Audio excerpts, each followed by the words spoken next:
ఈ ఏడాది ఏర్పడ్డ ఎల్నినో వల్ల వర్షాభావం రాజ్యమేలుతున్న ప్రస్తుత పరిస్థితుల్లో ఎక్కడా పూర్తి స్థాయిలో పంటలు విత్తిందే లేదు. తక్కువ నీటితో చాలా తేలిగ్గా పండించుకోగలిగిన చిరుధాన్యపు పంటల్లో కొర్ర ఒకటి. ముఖ్యంగా తక్కువ వర్షపాతం గల అనంతపురం, కర్నూలు, చిత్తూరు మరియు ఉత్తర కోస్తా జిల్లాలైన శ్రీకాకుళం, విజయనగరం, విశాఖపట్నం జిల్లాలలో కొర్ర సాగు ఎక్కువ. చిరుధాన్యాలకు ఇటీవల ప్రాధాన్యం పెరుగుతున్న నేపథ్యంలో ఇప్పటికీ ఏ పంటలు విత్తని ప్రాంతాల్లో ఆగస్టు 2వ పక్షం వరకు కొర్రను విత్తుకునే అవకాశం ఉందంటూ సాగులో మెలకువలను తెలియజేస్తున్నారు ఆచార్య ఎన్జీ రంగా వ్యవసాయ విశ్వవిద్యాలయం, విజయనగరం జిల్లా వ్యవసాయ పరిశోధనా స్థానం శాస్త్రవేత్త డాక్టర్ యు త్రివేణి. ఇది చిరుధాన్య పంటల్లో ప్రధానమైనది కొర్ర పంట. అయితే ఈ కొర్ర యొక్క కాల వ్యవధి చాలా తక్కువ.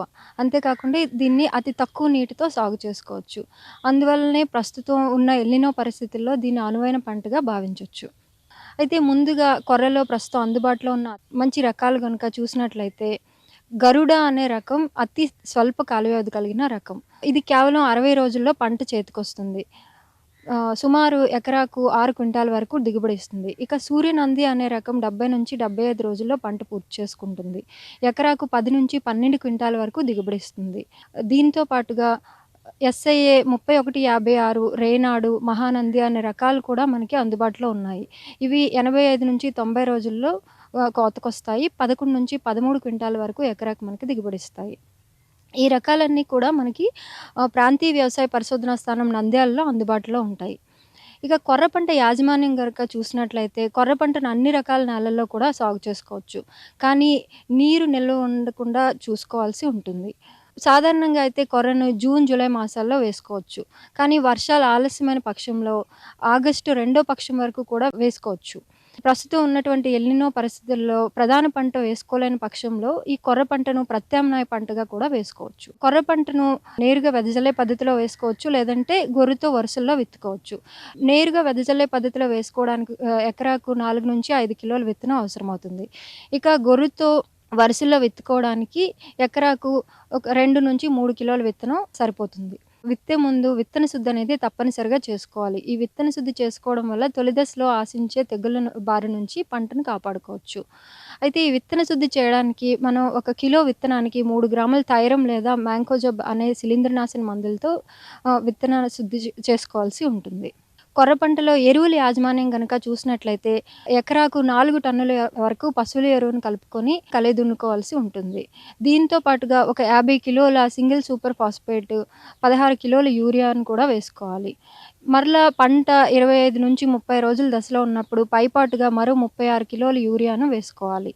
ఇక కొర్ర వేసుకున్న తర్వాత తొలి 30 రోజుల వరకు ఎలాంటి కలుపు లేకుండా చూసుకోవాల్సి ఉంటుంది.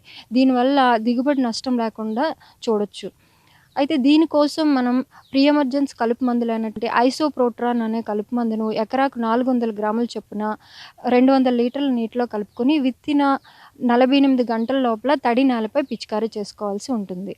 మరలా పంట 25-30 రోజుల దశలో ఉన్నప్పుడు అంతర్కృషి చేసుకున్నట్లయితే కలుపు సమస్య అనేది తగ్గుతుంది. కొర్ర వర్షాధారంగా పండించుకోగలిగినప్పటికీ కూడా కొర్ర పంటలో ముఖ్యంగా పిలకలు పెట్టే దశ, గింజ కట్టే దశ అనేవి చాలా ముఖ్యమైన దశలు. ఈ దశల్లో బెట్ట పరిస్థితులు ఏర్పడినట్లయితే అధిక దిగుబడులు నష్టపోవడం జరుగుతుంది. కాబట్టి ఈ దశల్లో మనం రక్షక నీటి తడులనేవి ఇచ్చుకోవాల్సి ఉంటుంది.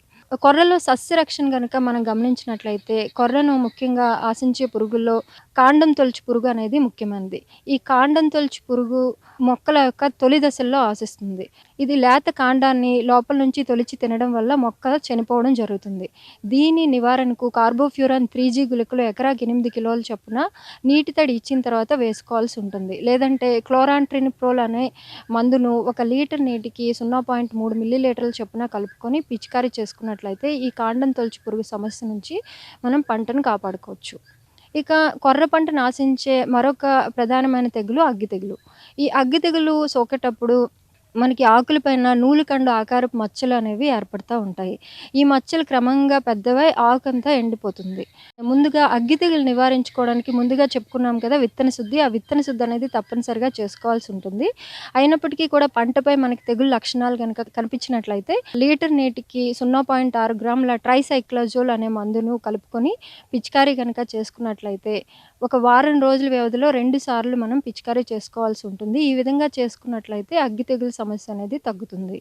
ఈ విధమైన యాజమాన్య పద్ధతులు పాటించి మనం కొర్రలో అధిక దిగుబడులనేవి పొందడానికి అవకాశం ఉంటుందండి.